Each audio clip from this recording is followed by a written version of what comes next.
ওপির 8 নং টিউটোরিয়াল আপনাদের সবাইকে স্বাগত জানাচ্ছি। তো এর আগের টিউটোরিয়ালগুলোতে আমরা বিভিন্ন ধরনের আইটেম কল করেছি এবং আইটেমগুলোর বিভিন্ন ব্যবহার দেখেছিলাম, ডগ স্ক্রিন এবং ডিক ফাংশনের ব্যবহার দেখেছিলাম।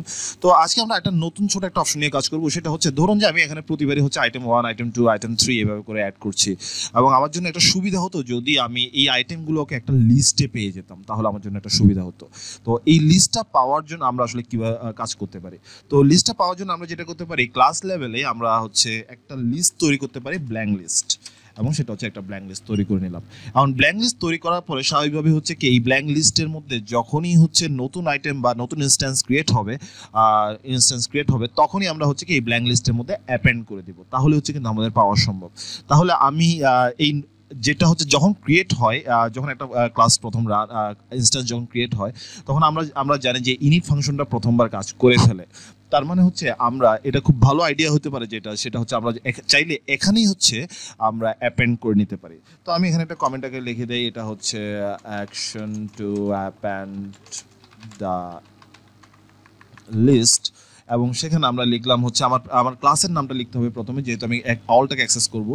সেই জন্য ক্লাসের নামটা আমার প্রোডাক্ট, ক্লাসের নাম লিখলাম, এরপর অল লিখলাম। এরপরে আমার এটা এখন লিস্টের মধ্যে আমাকে যেটা করতে হবে, অ্যাপেন্ড করতে হবে। অ্যাপেন্ড কি করব আমরা? অ্যাপেন্ড করব এখানে যে যখন অবজেক্টটা ক্রিয়েট হচ্ছে সেই অবজেক্টে আমরা অ্যাপেন্ড করব। তো অবজেক্টটা ক্রিয়েট করার জন্য আমাদের আসলে আর কোনো কিছুর দরকার নেই, আমরা এখানে লিখে দিতে পারি সেলফ, তাহলে আমার কাজ শেষ। এবার আমরা যদি এখানে প্রিন্ট আউট করি যে প্রিন্ট আইটেমস ডট এগুলো আমি মুছে দিচ্ছি, এবং এগুলো মুছে দিচ্ছি। এখানে যদি লিখি যে আমার এটা কিন্তু আসলে ক্লাস লেভেলে কাজ করছে, শুধু আমাদের কাজ করতে হবে ক্লাস লেভেলে। আমরা আমি ইয়াটার নাম প্রোডাক্ট, সো আমি যেটা করলাম সেটা প্রোডাক্ট ডট অল। যদি আমি প্রিন্ট আউট করি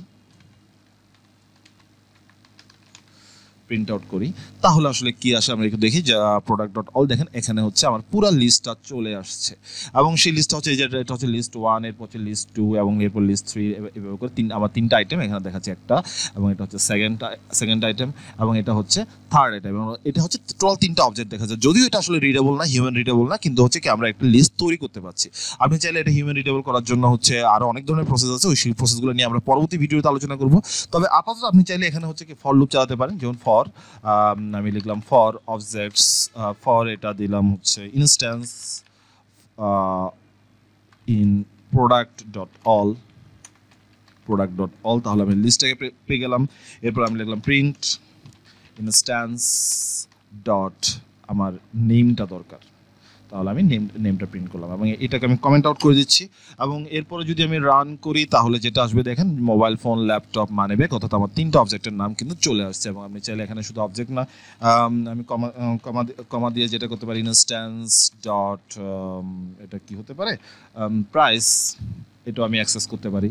আমি রান করলাম, দেখেন ইনস্ট্যান্স ডট প্রাইস। আমি এটাকে একটু কাজ করার জন্য যেটা করতে পারি, সেপারেটর ইউজ করতে পারি। Separator equals to space price is, just এটা আমি আমার সুবিধার জন্য করেছি, আসলে আর কোনো কিছুই না।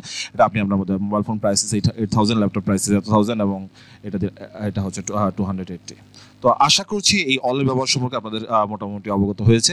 আর এর পরবর্তীতে আমরা আরো এটাকে আরো সহজভাবে শিখবো, এবং সেজন্য আমাদের পরবর্তী ভিডিও দেখতে হবে। দেখা হবে আসলে নেক্সট ভিডিওতে। ধন্যবাদ।